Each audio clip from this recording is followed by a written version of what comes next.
با انجام 3 کار است. هر کی 3 کار را در خانه دارد، خانه آرام، خانه با محبت، خانه با برکت، خانه ای که هم در رزقشان برکت است، هم در عمرشان برکت است، هم مفید جامعه هستند. الله رب العزت و الجلال هم ما شما توفیق نصیب بگردانه که این 3 عمل را در خانه های خود داشته باشه. اصلاح خانه ها با انجام 3 کار. اول الصلاة لوقتها. اول چیزی که خانه را اصلاح میکنه، خانه را به صلاح میرسانه، خانواده موفق هستند، خانه با آرامش است، نماز است برای زنها در داخل خانه، برای مردها در مسجد.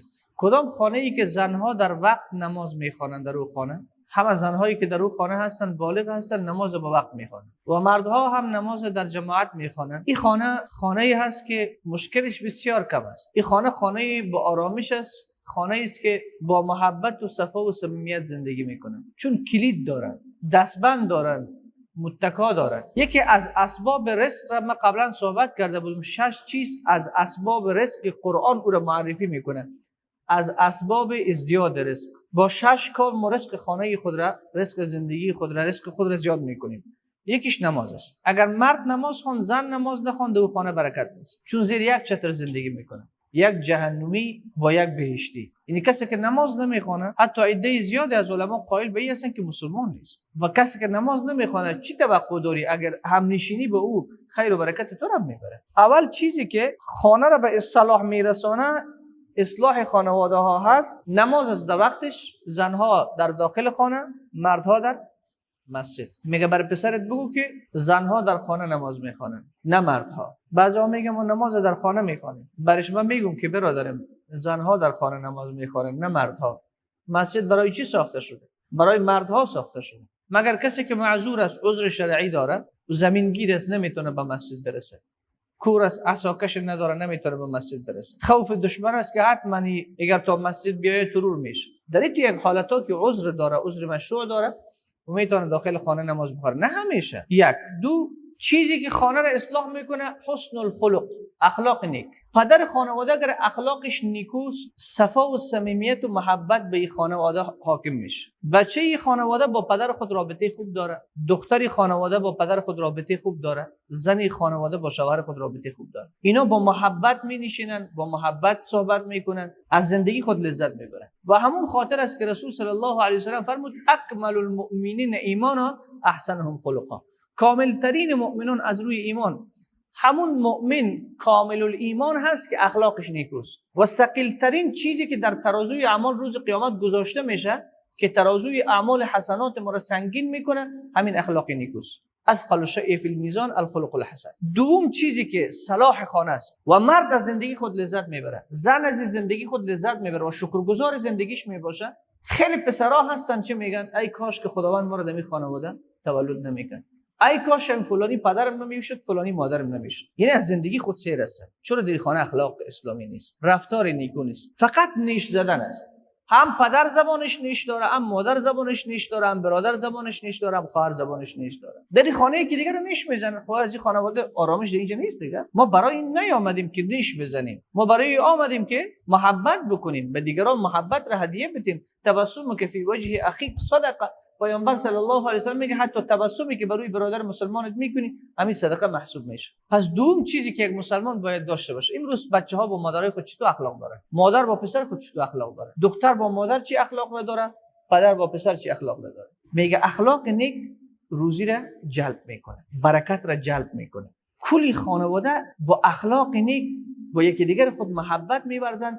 5-6 نفر با یک فکر میتونن یک کار درست برای خودشون راه اندازی کنن. مشوره خوب به یکی دیگه خود بدن، چون یکی دیگه خود را دوست دارن، از دل دوست دارن. متاسفانه که امروز چیزی ما کم داریم در میان جامعه اسلامی، اخلاق نیکوست. اینقدر کم است آدم در شهر و بازار که برای بازجو میفهمه که این اخلاق نیکو گم شده ماسه است. چیزی که ما در بین نداریم در بین جامعه اخلاق نیکوست. دو تا برادر در داخل خانه یکی دیگه خود بزن، با یکی دیگه خود دشمن است. دو تا خواهر با هم دشمنن، شوهر و زن با هم دشمن هستن. او هم زبانش نیش داره، یا هم زبانش نیش داره. اخلاق وجود نداره، اخلاق اسلامی نمیبینی. یعنی از اخلاق نیک آدم چی بدی دیده که آدم بد زبان شود؟ از اخلاق نیک آدم چی بدی دیده که بد اخلاق شود؟ خب این چند شد؟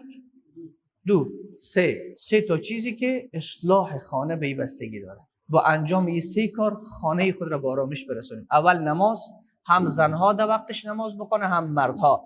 زنها داخل خانه، مردها در جماعت.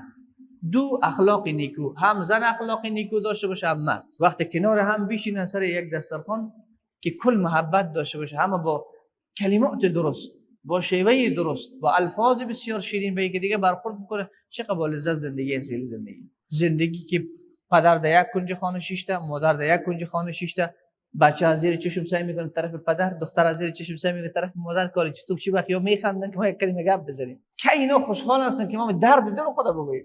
به خدا بچه‌ها تنها شدن، یتیمن، پدر و مادر دارن، یتیم هستن، هیچ کی ندارن که خود خالی بکنن، این غم هایی که درونشون گرفته خالی بکنن. گاهن کدام فشاری که به ما وارد میشه، با 10 دقیقه صحبت کردن با پدر قسم خالی میشم که گویا هیچ غم ندارم. هر وقتی که فشار میاد پدر جان تماس میگیرم، این رفیق خوبی از با ما، کاملا دردهای ما تسکین میشه، چون پدر و مادر مرهم داره که در هیچ شفاخانه دنیا و در هیچ دواخانه دنیا پیدا نمیشه.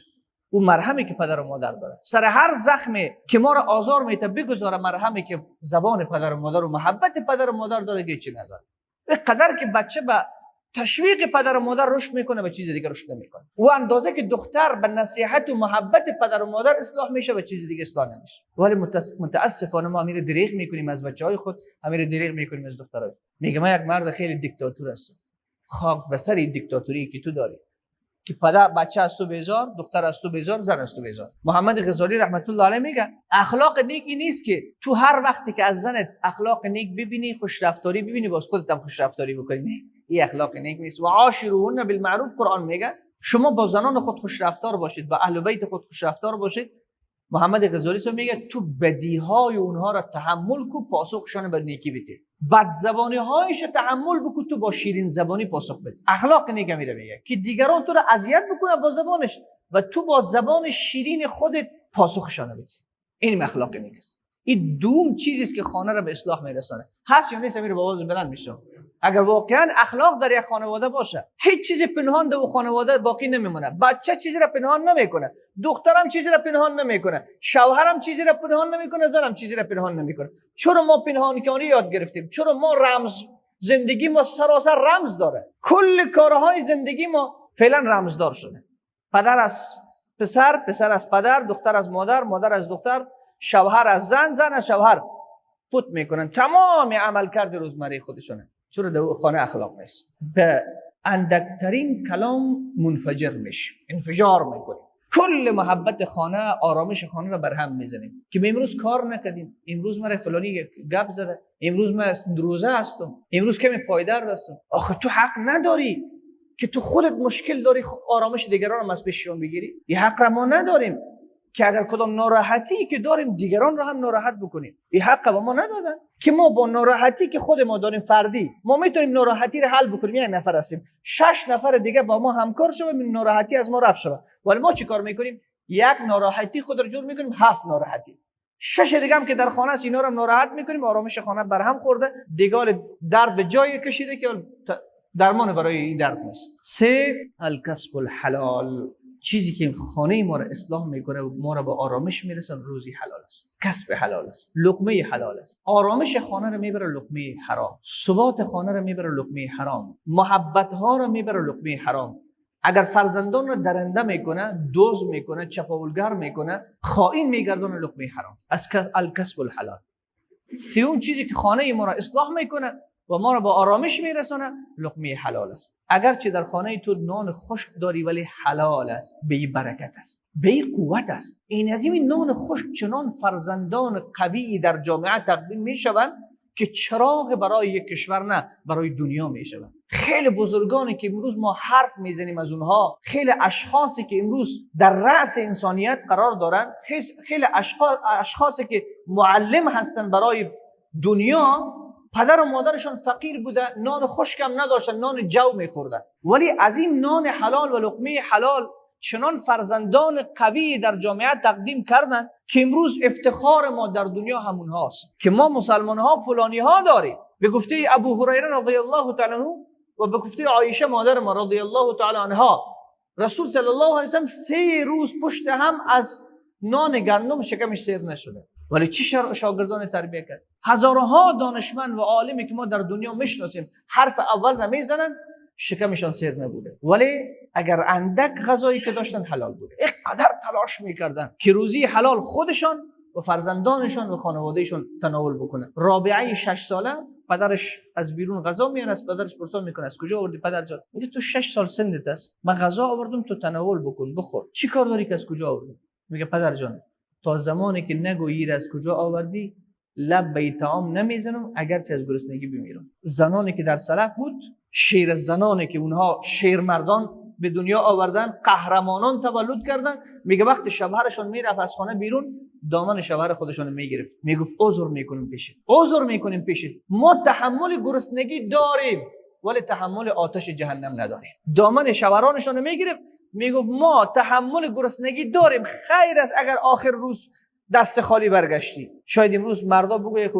عزیزانا ما کجا پیدا بکنیم؟ اگه خودت اصلاح شدی خانواده اصلاح میشه، اگه خودت با تقوا شدی خانواده با تقوا میشه. میگه زن به دین شوهر خودش است. شوهر که متقی شد پرهیزگار شد، زن متقی و پرهیزگار میشه. شوهر که تهجد خوان شد، زن تهجد خوان میشه. شوهر که مسیر درست برای خود انتخاب کرد، پسر دختر خود به خود به مسیر پدر روان میشه. دامن شوهر خود را میگرفتن، میگفتن ما تحمل گرسنگی داریم، اگه دست خالی برگشت اشکال نداره، یک شب دیگه هم گرسنه میخوابیم، ولی تحمل آتش جهنم را نداره. سوم چیزی که خانه های ما را اصلاح میکنه کسب حلال است که الله رب العزت و جل نصیب ما شما بگردانه.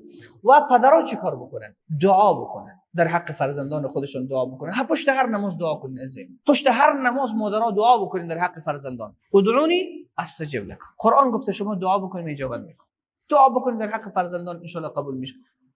دوم کار که پدر و مادر باید بکنه و به خانه آرامش برگردانه و سرپوش محافظت به خانواده برگردانه، قیام اللیل است، نماز شب بخوانن. چی کنن؟ نماز شب بخوانن. باور کو بعضی ها یک شب نماز شب خواندن، این دلشون جوش کردن، نصف شب بیدار شدن، گفته چند رکعت نماز بخونیم. نماز شب خواندن، او خودشون قسم میکنه که همین یک شب نماز شب خواندن. کسی روز قسم میکنه، گفت یک مشکل داشتم که به نظر من قابل حل نبود، گفت فردای امروز مشکل حل شد. یک شب به سر سوز، ای بنده گریز و خود را به ما ایله کن، با حضرت ما دوستی یک دل کن. یک شب به سر سوز، یک شب به سر سوز به درگاه ما بیا، گر حاجت تو نشد روا آنگاه گله کن. الله رب العزت و جلال آنچه که شنیدیم و ما شما توفیقی عملش نصیب بگردانه.